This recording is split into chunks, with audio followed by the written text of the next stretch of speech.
What's going on, folks? Welcome back to the channel. My name is Lawrence. I'm here at Mighty Comics and Collectibles, and today, of course, is the Hot 10 Comics of the Week breakdown, where I take the Key Collectors app hot list and I go over them backwards, forwards, give you all the price data, and I tell you if I'm buying these books at these prices or if I'm staying away. But like always, before we get started, big announcement. This Saturday, I'm doing a live stream for about an hour, probably going to be around early evening, around that time frame. I'm giving away some amazing original art, and I have a huge announcement that's going to be announced on that show. Now, with that said, do yourself a favor, hit that sub button, because only subs are available to win this thing. And of course, hit that like button for me, because it does always help the channel out. Now, with that said, let's get into this week's breakdown.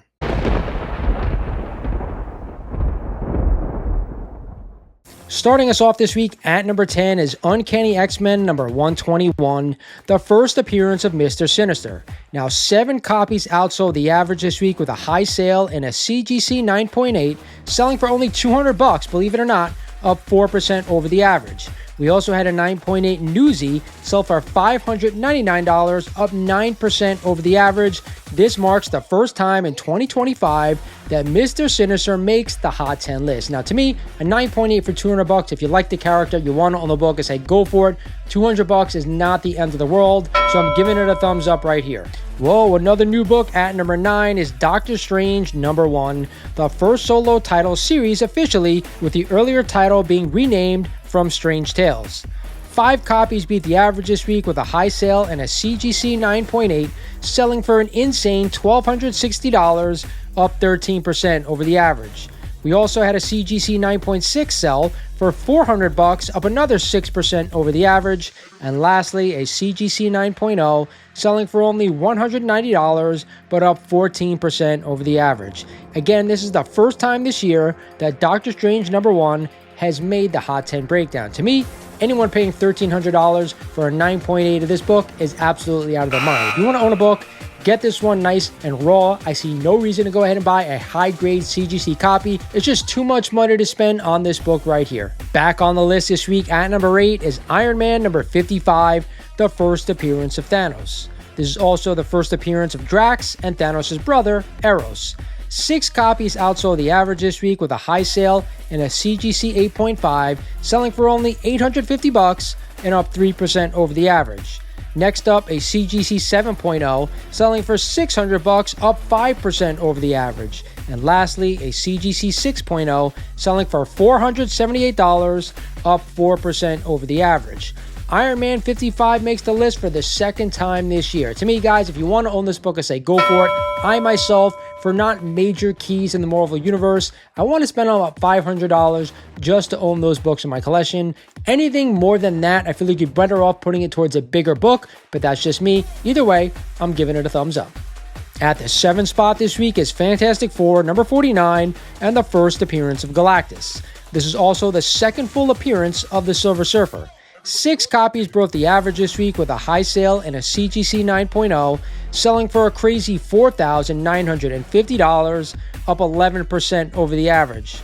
Next up, a CGC 7.0 sale for $1,225 and up 2% over the average. And lastly, a CGC 4.5 selling for only $540, right up my alley, and up 6% over the average. This is definitely at least the 3rd or 4th time Galactus has made the list, but Key Collector did not note how many times this one has made the list this year. Now, with that said, guys, I do want to own this book, but it's now the right time to be buying with Galactus and the Silver Surfer set to show up in the MCU and FF First Steps. I want to own the book for the long term. If you can get a deal on a great copy, I'd be a buyer. If not, I'd probably wait for after the movie to come out. Finally, happy to see some Spidey on this list. At number 6 is Amazing Spider-Man number 31, the first appearance of Gwen Stacy and Harry Osborn. Are we finally getting comic accurate Gwen and Harry in the MCU? Man, I hope so. 7 books beat the average this week with a high sale and a CGC 8.5, selling for $2,280, but get this, up 58% over the average. Next up, we had a CGC 8.0 sale for $1,500, up 4% over the average. And lastly, a CGC 6.0 selling for only $540 and up 8% over the average. This marks the first time this year that Gwen and Harry make the Hot 10 list. I want to say a ditto to what I said before about Iron Man 55. Even though you guys know I'm a big Spidey fan, I want to pay a max of $500 for this book and get the best grade that I can. Doesn't have to be a CGC graded copy, could be a raw copy, but even then, you can get a 3.0, 2.5 for around $200, $250 around that price range. So you don't have to overspend for this book, just own it. It is a double key, and to me, it's an undervalued key, so yes, I'm definitely a buyer. Finally, a fall from grace for this one. At number 5 is Amazing Spider-Man number 129, the first appearance of the Punisher, Frank Castle. Of course, big news this week with confirmation that Jon Bernthal will reprise his role as the Punisher in Spider-Man Brand New Day, and I am super excited about that one. A whopping 10 copies outsold the average this week with a high sale in a CGC 9.2, selling for $3,015, up 4% over the average. Then we had a CGC 8.5 sale for $2,200 and up 10% over the average. And lastly, a CGC 6.5 selling for $1,399, but up 22% over the average. Man, that's nuts. This is the crazy 19th time that Amazing Spider-Man number 129 has made the Hot 10 list in 2025. You guys know I love this book. I'm a Spidey fan, I'm a Punisher fan, and this book to me is a classic cover, one of the best that's ever been done. So yes, I want to buy this book, but again, I'm going to say to you, is now the right time to buy it. I'm going to say if you can get a copy under GPA last sale or in 90 days, I definitely be a buyer, but only for the long term.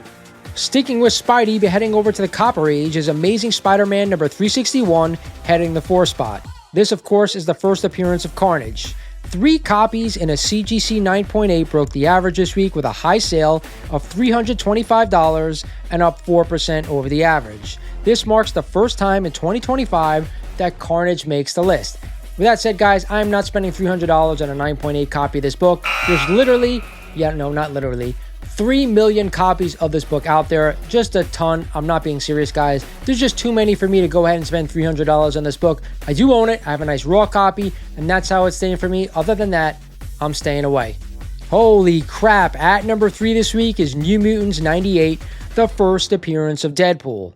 3 copies in a CGC 9.8 outsold the average this week with a high sale of a crazy $1,200, up 14% over the average. After dominating 2024, Deadpool's first appearance finally returns to the hot list in 2025. What I'm going to say to you right here is yes, I want to own the book, but I consistently see this book on Instagram for under $1,000. So yes, whoever bought this one for a 9.8, you were robbed. I'm not being mean. I'm just saying, guys, do your due diligence. This book can be had for less. So sign up on Instagram if you don't have an account, because you're always getting better deals over there. Either way, I want to own the book, but I'm not paying $1,200 for this one. Back to the Silver Age. At number 2 is Fantastic Four number 48 and the first appearance of the Silver Surfer. 7 sales beat the average this week with a high sale in a CGC 9.2, selling for $8,500 and up 1% over the average. Next up, a CGC 8.5 sale for $4,300 and up 11% over the average. And lastly, a CGC 6.5 selling for $1,750, but only up 2% over the average. And of course, Key Collector did not give me any info on how many times this book has been on the list in 2025. And with that said, long term, I definitely want to own this book, a big Silver Age key of an important character. But again, like I said about 49, now is not the right time to be going ahead and buying these books. It's been on the list for the better part of like 4 years on and off, so you probably should have already owned this book. But if you don't, I would say wait for after the movie come out for prices to drop a little bit, and then I'd be a buyer. And finally, at the top spot, a big key worthy of that top spot is Incredible Hulk number 181, the first full appearance of Wolverine. 8 books broke the average this week with a high sale in a CGC 9.4, selling for $10,800, up 6% over the average. Then we had a CGC 9.0, that nice round number, selling for $7,000, up 3% over the average. And lastly, a CGC 7.5, selling for only $4,150, up 7% over the average. Wolverine's first appearance captures a spot for the 8th time in 2025. I've said it all along, I want to own this book for the long term. With so many copies out there, you have to be careful. It's only got to be for the long term. Yes, to me, this book is still out there. I do want to own it. So if you don't have your copy for the long term and you're looking for one, now's a decent time, but it better be for the long term. Hope you guys enjoyed the list. Yes, again, 2 lists I do every week for now. We'll see what happens in the future. But again, I'm reminding you, this Saturday night, I will give you details about the time we're going live. Make sure you're there. It is now time for my best buy of the week. And to me, this is an easy one. It's Incredible Hulk number 181. For the long term, this is one of my 10 Bronze Age keys I definitely want to own. And it's the best book on this list, bar none. Hope you guys enjoyed it. This is Lawrence over at Mighty Comics and Collectibles. And thank you for watching. Happy collecting. And I'll talk to you guys soon.